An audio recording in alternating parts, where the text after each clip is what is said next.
Good afternoon. My name is Wes Char. I'm the Senior Vice President of Analytics, Data, and Decision Sciences at Turner.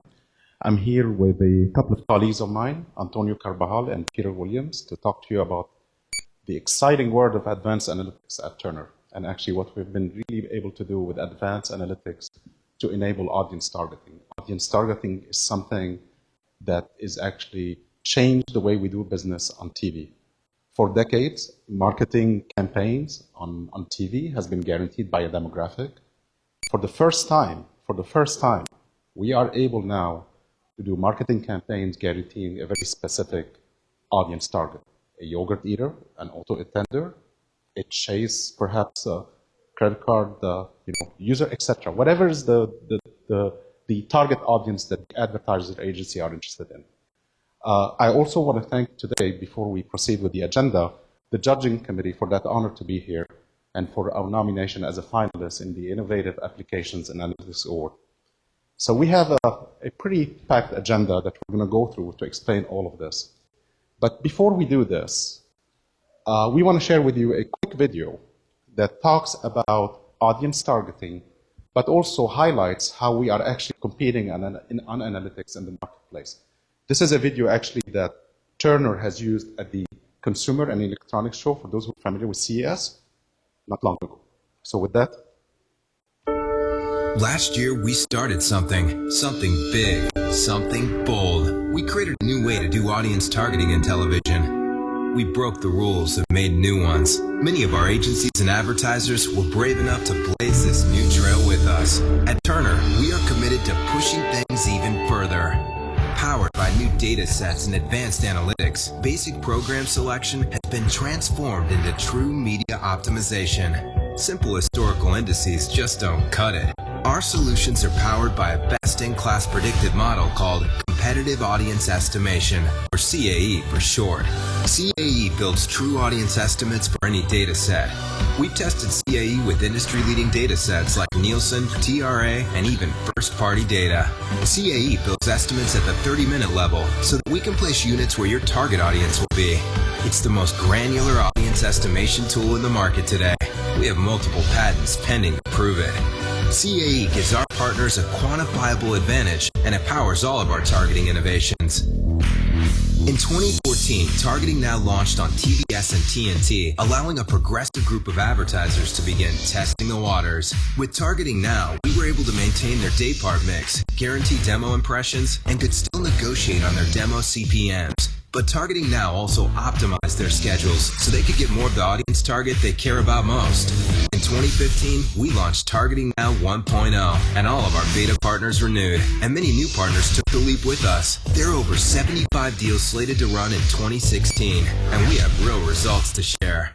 Across the 30 campaigns that have been completed, every single one saw a lift in target delivery, with an average lift of 27% and a high of 51%. That means that TargetingNOW schedules deliver significantly more in-target impressions than standard schedules, and on TBS and TNT, it's fueling real results for our clients. TargetingNOW has changed the game, so we are doubling down by adding more automation, and by fourth quarter, new beta versions of TargetingNOW will be available on 3 more Turner networks. With these moves, TargetingNOW will truly scale.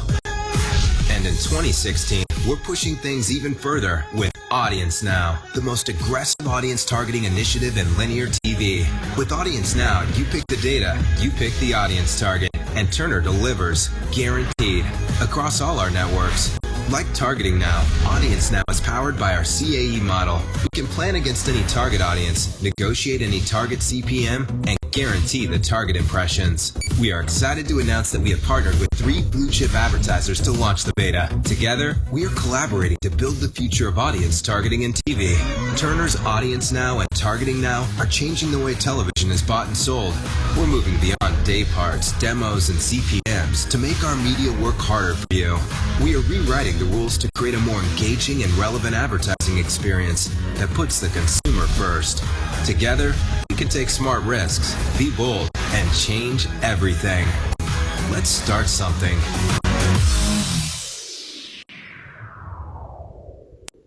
Okay.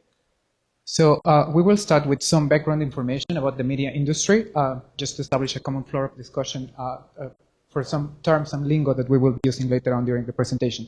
So we'll start defining what's a broadcast year. It's slightly different from a calendar year. A broadcast year typically starts on the third quarter of a current year and runs throughout, starts on the fourth quarter of a current year and runs throughout the third quarter of next year. So in this case, it's illustrated from the fourth quarter of 2016 to the third quarter of 2017. The TV ad sales market really kicks off around May or June of a current year, and that's when networks announce their programming for the upcoming broadcast year. These announcements are followed shortly after by an intense sales period known as the Upfront market. And during this wave of selling, networks sell around 60 to 80% of their entire commercial airtime. The remaining capacity that is not sold during Upfront is sold throughout the rest of the broadcast year in what's known as the scatter market. And then we also have filler sales, which essentially refer to the selling of distressed inventory just right before airing. So here's an example of a simplified Upfront deal that will help me illustrate some of the concepts that are common to all deals, regardless of whether they are Upfront deals or scatter deals. So first of all, the advertiser specifies a budget, and in the traditional TV world, they also specify a primary demo, which is defined as a gender and an age bracket. In this case, it's shown as females 25 to 54. So this primary demo should reflect the audience that the advertiser is trying to get and should be correlated with the consumers that they are trying to reach, i.e. the population that will eventually consume or acquire their products or services. This TV ad deal also specifies the number of units, which are usually measured in equivalent 30-second spots, that will air during different selling titles on a network across the entire flight of the deal. The concept of a selling title is just an interval of programming that networks use to sell their commercial airtime, and it can comprise either just a specific program. For instance, a selling title could be The Detour on TBS or The Librarians or TNT, or it could also be a block of time, for instance, daytime from 8 a.m. to 3 p.m. or overnight from 12 midnight to 5 a.m. So there's typically usually more detail than what I'm showing here. Here I'm doing the aggregation at the quarter level, but typically a proposal or a deal goes deeper into a weekly level. So we will be referring through this presentation to the concept of selling title weeks, which are fundamentally the building blocks of an advertising plan.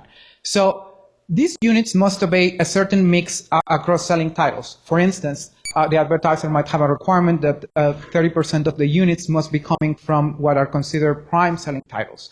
Or it might be that only at most 20% should be coming from weekend selling titles, something like that.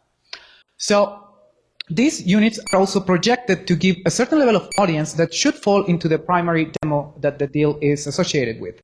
And the total audience impression that's accumulated throughout the entire deal should match the guaranteed gross impressions for a deal, which is also specified, and it's a guaranteed audience level. So in this case, it's around 23 million impressions. Now, these deals are typically evaluated in terms of CPM, which is the cost per 1,000 impressions, which is nothing but the ratio of the budget divided by the guaranteed impressions. And that's an important concept. So you will hear us talk about demo CPMs, and then once we introduce targeted audiences, target CPMs is just a way that is used to evaluate how good or how efficient a deal is. So now let's look at the life cycle of a TV media deal, which essentially comprises three main stages: planning, execution, and posting. At the planning stage, we are creating media plans, and we're specifying them at an aggregate selling title week level. Again, those are the traditional building blocks. And this is performed months in advance of when the spots will actually air. The second major stage is the execution, which is actually when we go to the specific scheduling of spots. It's when we decide the exact placement of when a spot airs. And this is decided shortly before airing, certainly only a few days in advance. Also throughout the deal flight, as part of this execution phase, we have to perform deal stewardship, which essentially consists on just checking how the deal is pacing to make sure that it's on target to meet the guaranteed impressions. And if not, then we might need to add additional unpaid units called audience efficiency units, just to make sure that we hit the guarantee for our deals. Finally, we have the posting stage, which is when we have to report what was the true audience that was achieved by the plan. And this is done after spots are aired, and it's based on actuals that are reported by media rating agencies, such as Nielsen. So far, as was indicated, all this life cycle of a TV media deal for decades has been done only on demographics. But now, using advanced analytics, we have actually enabled to be able to do this same process for targeted audiences. So let's hear how we have done that. To enable targeted advertising on television, we needed new approaches to audience measurement. But a key challenge with the data is that it's very difficult to get consumers to offer up information about both their television viewing behavior and their consumer purchasing behavior. So one approach that has gained a lot of traction in the media industry is data fusion. This idea that we could take one panel of data, in this case the Nielsen panel, which measures set-level viewing data, right, and integrate it with the consumer purchasing data set based on some commonality in terms of variables. Through data fusion, through statistical matching, we can generate a data set where we have television viewing behavior and likely purchase behavior. Through data fusion and other matching techniques, we can enable targeting of all different kinds of targets, whether it's fast food consumption, travel-seeking behavior. We can identify targets that much better fit the objectives of advertisers in the marketplace. To address this challenge, we had to deal with new audience currency. And in order to address this challenge, we created two different products, which you've already heard about. TargetingNOW, which is like a first step for an advertiser to transition from the traditional media transaction on demographics to a targeted world. This allowed the advertiser to maintain their historical media schedule mix and placement constraints, but allowed us to set a secondary target objective to show the value of the media optimization. And then, to go even further, we have AudienceNOW, which relaxes the advertiser's constraints and then identifies best placements given the target criteria across all of our content and networks. Now, to create these solutions, we needed an end-to-end analytics solution with predictive, prescriptive, and descriptive analytics. And first, I'll talk about the predictive analytics component, which we've termed competitive audience estimation. We needed to take a variety of different input data types and dynamically generate forecasts based on an ever-changing content schedule in the future. We also needed the flexibility to provide guarantees on objectives of various metrics such as gross impressions or target lift depending on the product. We needed a prescriptive analytics solution to build optimized deals given the advertiser's objectives and constraints. We needed to address the issue of dynamic pricing based on demand at any given point in time and the amount of inventory we had available. And then also, we needed to be able to deal with deal stewardship. While a deal is actually in flight, we need to be able to make adjustments in an optimal way. And then we had a descriptive analytic component, which, as we were moving into the predictive world, descriptive and exploratory analysis was certainly a part of our analytics solution, but we realized that in order to scale, we needed to develop additional descriptive analytic tools to support our sales force, so that they could have fluid conversations with advertisers and agencies about these new types of currencies, these new audience targets. This allowed us to support the sales pitch, lead generation, and provide concrete audience intelligence to our advertising and agency partners. So first we're going to dive into the predictive analytics component of our solution, which is CAE. And just for background, CAE is a large-scale modeling framework for forecasting audience ratings or tune-in to a specific piece of content at a specific time. It supports multiple business functions, as you can imagine. Estimates of audience really drive revenue, so they support other functions besides sales, like finance, research, etc. CAE provides or applies a range of methodologies depending on a forecast horizon or a business need. And it's non-static in the sense that it's constantly trained and then validated on out-of-sample data. In terms of the details on the methodology, it's realized through generalizations of multi-level models, which we'll talk a little bit more about. But what's natural about this framework is that it's adapted to work around the way the data is grouped. There's a natural hierarchy to television data because you have a television schedule within a network, and within that network you have programs and you want effects you want to estimate within those grouping variables. And the models we've developed are not just data-driven, but they're feature-driven, so that decisions, right, like changing a content schedule, which could be a human-based decision, we need to dynamically make adjustments to that human interaction. So here's a general statistical model specification that we're using with CAE. And the main idea here on the left-hand side is we're trying to make predictions about an expected audience, referred to here by AA, an expectation of audience. And we have certain effects on the right-hand side that we assume are pooled or homogeneous across the data that we estimate, referred to by X beta. And then there are effects that we're estimating within the natural groupings of the data we refer to here by ZB. These are the random effects, the mixed effects, the multi-level nature of the model. And we leverage features of the program schedule, such as the network, the content, how it's packaged by sales, how long programs are, whether they're a new episode of a show or a repeat of a show. Time-related effects, seasonal effects, for example, are extremely important in forecasting television ratings. You can imagine children have much different television viewing behavior during the summer than they do when school's in session. And then what also is a natural extension in terms of features are these, what we'll call competitive effects. And if you think about linear TV being a stream, you can make a choice of a piece of content at any point in time.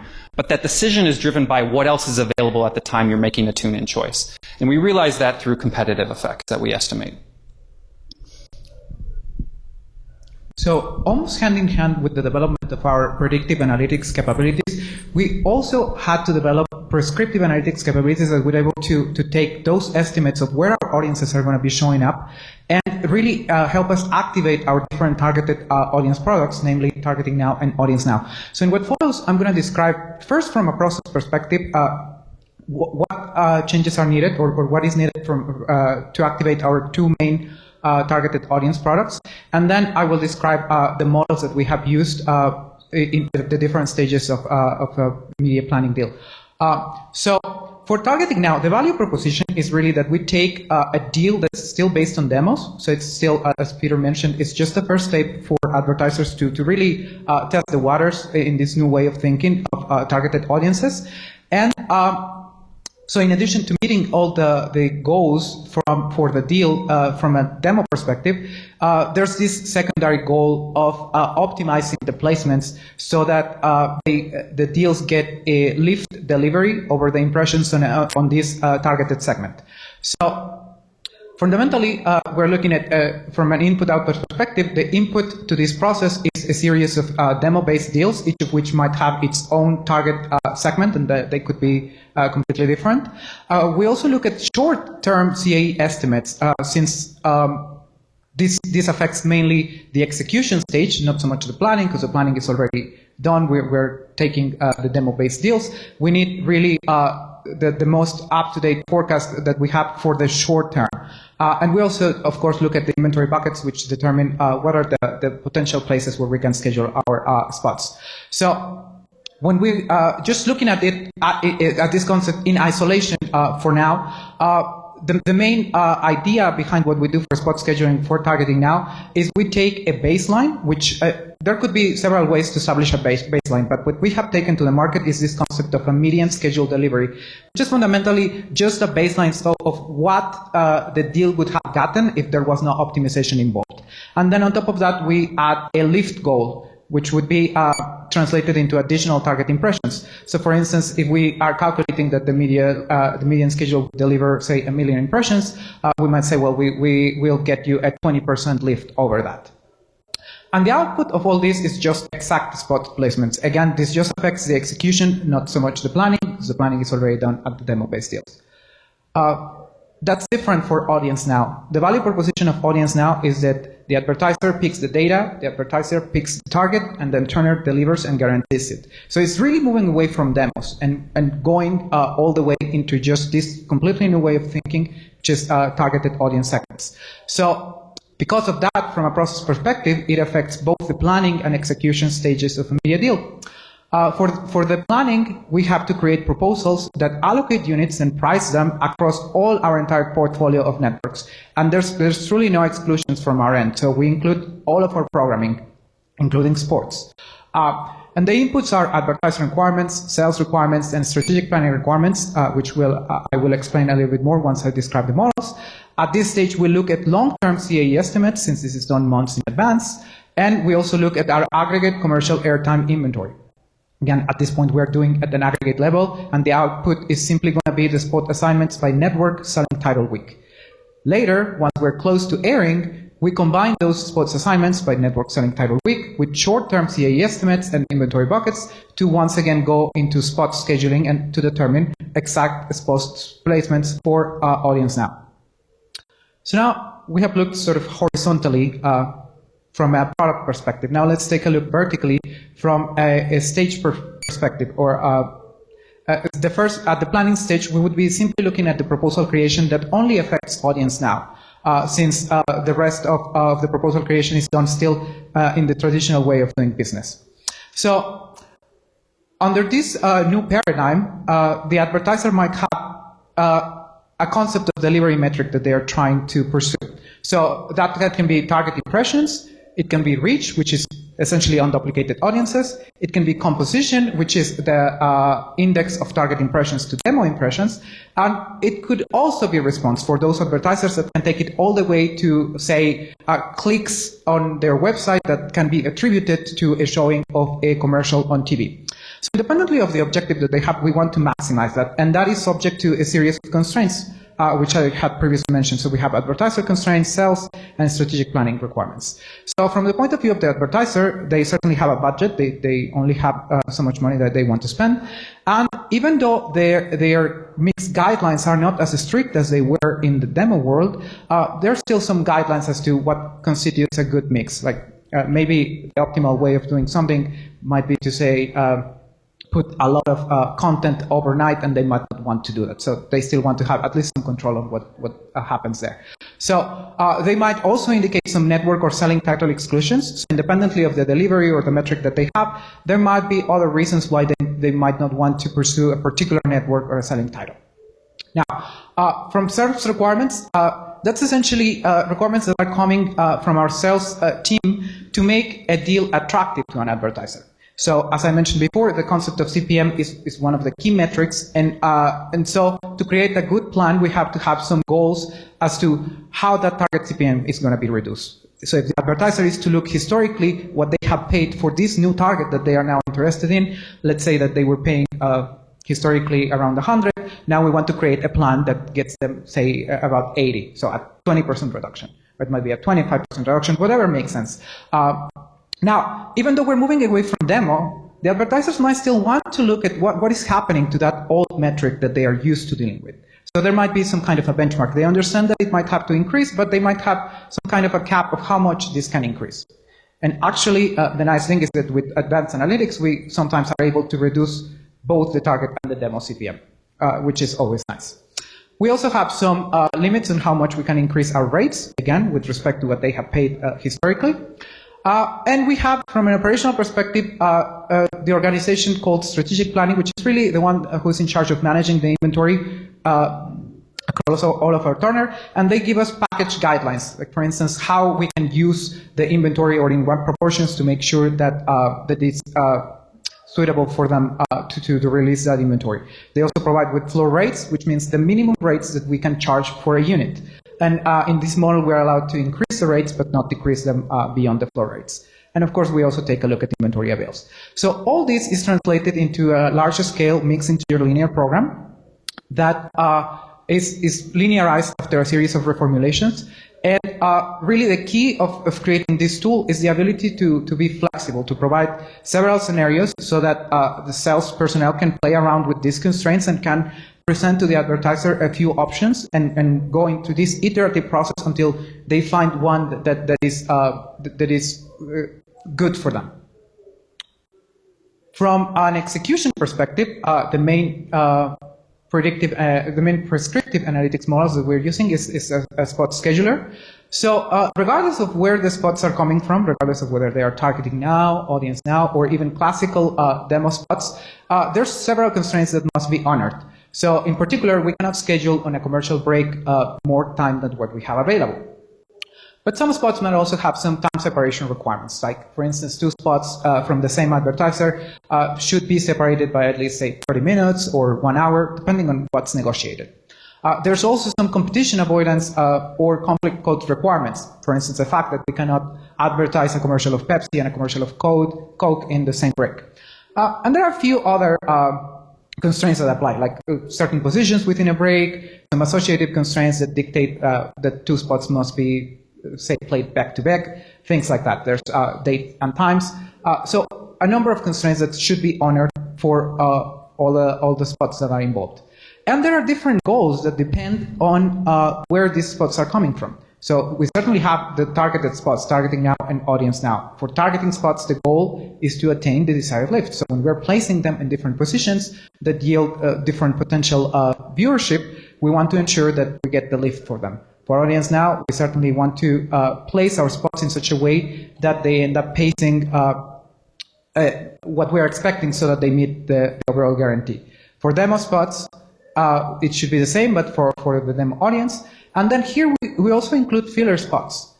Filler spots don't really have a guaranteed audience, so for them the goal is really just to maximize the rate that we get out of them. And we also have audience efficiency units, which were the ones that I mentioned when I was mentioning the execution step of deal stewardship.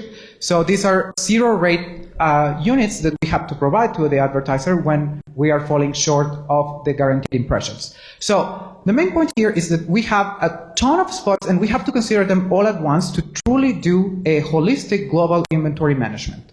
And this is, again, translated into a large-scale mixed integer linear program.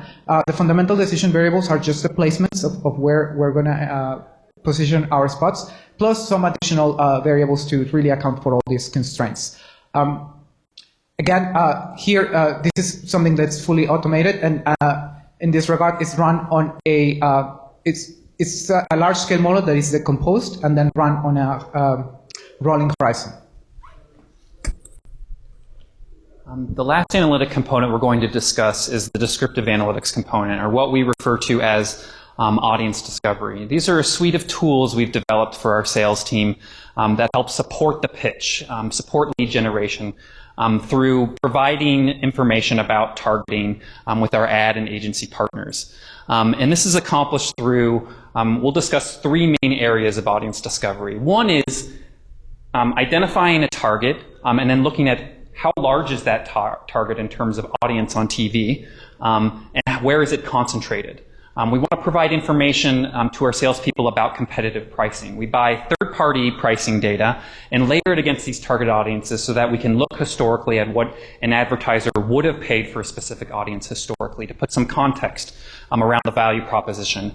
And then finally, a critical part is we allow salespeople to select targets, and since there's a plurality of targets, there's so many, we want to allow them to dynamically generate these forecasts on demand.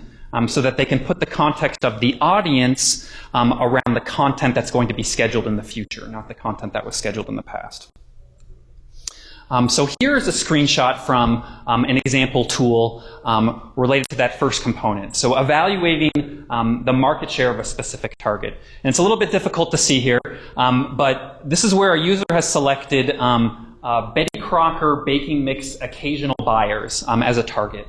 And then they can look at, across a variety of networks they've selected, the historical market share or target magnitude of those audiences by time of day. For example, in the center, it says prime time, and you can see that the TBS network fares better than others selected in this competitive set for that specific target. Here's a tool, a screenshot of a tool we've developed related to competitive pricing, where the sales user can go in this case they've chosen a Fiji water target based on a loyalty card data set, and they can look at the magnitude of that audience and this third-party pricing data to get a good feel of what they would likely pay for that target. And here in the bubble chart you can see on the right, the effective CPM is sort of the radius of those circles, but you can see Turner in blue, how they fare in terms of a value proposition versus other competitive networks. And then finally, here's a screenshot of a tool where a user can go in. In this case, the user has selected people who have drank Maker's Mark bourbon in the last 6 months. They can select a number of networks and then on demand run a forecasting model and then get a feel of the size of that audience by specific content and the concentration or the index, which is a metric they commonly use by program for upcoming quarters. So now that we have described our different analytics components, we just like to emphasize what we consider are the innovations that we bring. And we consider that we have innovations in both predictive, prescriptive, and descriptive. But we are going to just contrast what we have done with respect to what has been published in the literature, which fundamentally addresses the two components that have to do with mathematical models, namely predictive and prescriptive. So this is by no means meant to be exhaustive.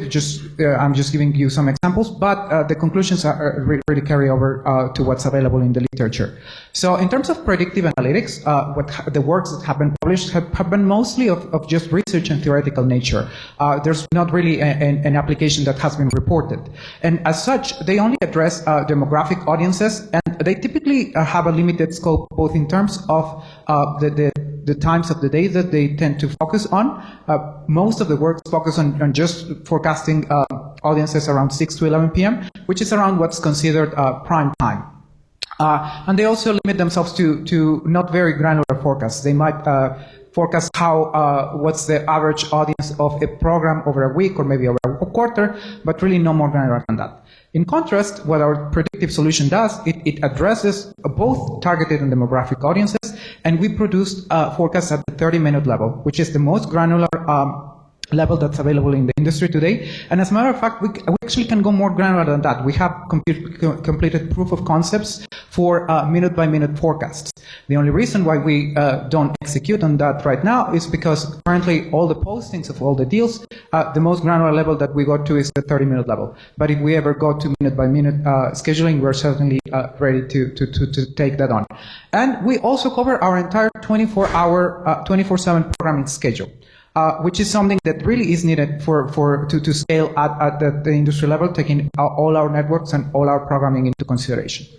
Now, from the prescriptive side, there's models that have been reported both for proposal creation and for spot scheduling, but again, they are limited in scope. What we needed to do had to go beyond that. So in terms of proposal creation, they have focused on just single network, taking a look at demographic audiences, and certainly without regards to pricing. What our solution does, it simultaneously allocates units and also sets prices dynamically based on the pressure that we have for our inventory. And we do that across our entire portfolio of networks. We go beyond the single network case.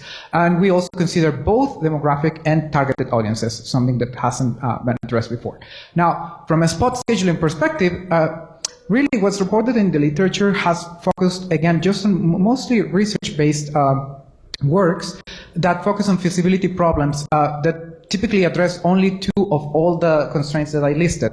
The ones that they focus on is conflict resolution and advertiser spot separation, and none of what has been reported addresses audience impressions while scheduling. So our solution considers audience impressions both in terms of demo and audiences, and it honors all the complex placement constraints that are needed in an actual operation. So we go beyond these two. And we have to balance the different objectives of all the types of spots that we have. Demo spots, targeted spots, filler spots, audience efficiency units. And in addition to that, we also like to point out that it is innovative that we actually have an integrated solution that encompasses both predictive and prescriptive analytics at the same time. So in the literature, really, it has been addressed separately. People who forecast it, they don't really say what you are to do with that. You need a prescriptive to actually be able to execute on those forecasts. And the ones that have looked at prescriptive don't really give much of an insight of how they are creating their forecasts. And that is of paramount importance to really make sure that the prescriptive solution produces results that actually make sense. So further proof of our innovation has to do with a number of patents that we have filed that are directly associated with these works. So here we just listed the 4 patents that we currently have pending. And in addition to that, we have also been fortunate enough to be nominated and actually won a few awards that are given within the media industry. In particular, we have won 2 awards given by the Association of National Advertisers. In 2015, we won for Pioneering Analytics Innovation, and in 2016 for Analytics Science. And then we also won an award for achievement in advanced advertising at the 13th Annual Awards for Leadership in Interactive and Multi-Platform Television. So again, this is just to give you an idea that it's not just us who are saying, oh, we're doing something innovative in the media industry. There's actually agreement in our industry that what we're doing truly is innovative, and that we're pushing the industry forward and changing the way that media is executed and transacted out. Before we wrap up, actually, we're going to share maybe a couple of words from the Senior Vice President of Ad Innovation and Programmatic Solution at Turner. So with that, Dan Averzano would like to say a couple of words. Advanced analytics are a huge part of what we're doing here at Turner. They effectively power all of our audience targeting solutions in the linear space. And it really starts with competitive audience estimates, or CAE. CAE is our proprietary model that enables us to build audience estimates at the 30-minute level, at the exact day. And it's really that level of precision and granularity that enables us to drive massive amounts of effectiveness and efficiency for advertiser partners. We've been extremely pleased with the demand that we've seen around audience targeting in the marketplace today. Our goal, as stated by our president, Donna Speciale, is by 2020 to effectively sell 50% of our inventory against audiences. And again, with the fantastic analytics that we've built and the solutions that they power, we're very confident in that goal. So we see this as being really a huge part of our business going forward. And not only here at Turner, we actually see this as a huge part of the industry moving forward. We see the world moving towards audiences. We've seen fantastic results from our audience targeting solutions. The analytics that we use within our solutions have been able to drive amazing amounts of efficiency for advertiser partners. On average, we're seeing gains of roughly 20% in terms of incremental impressions delivered against target audiences. That's 20% more of the impressions you care about most. And the great part is we're pairing ROI solutions with our audience targeting capabilities. And when we do that, what we find is that we can effectively drive increases in the KPIs you care about most, many times sales. We're seeing sales lifts of anywhere from 3 to 10% when we effectively use audience targeting. Again, 3 to 10% more product sales driven by effectively targeting the audiences you care about most.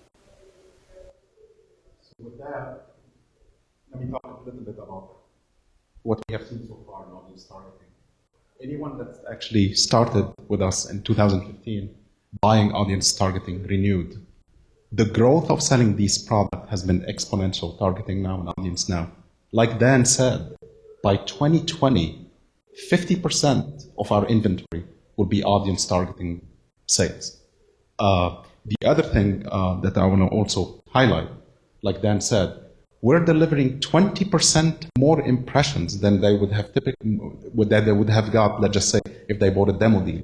20% more impressions for the target audience that they're really, really interested in, let alone also the sales. You remember the sales that he talked about, anywhere from 3 to 10% for advertisers and agencies.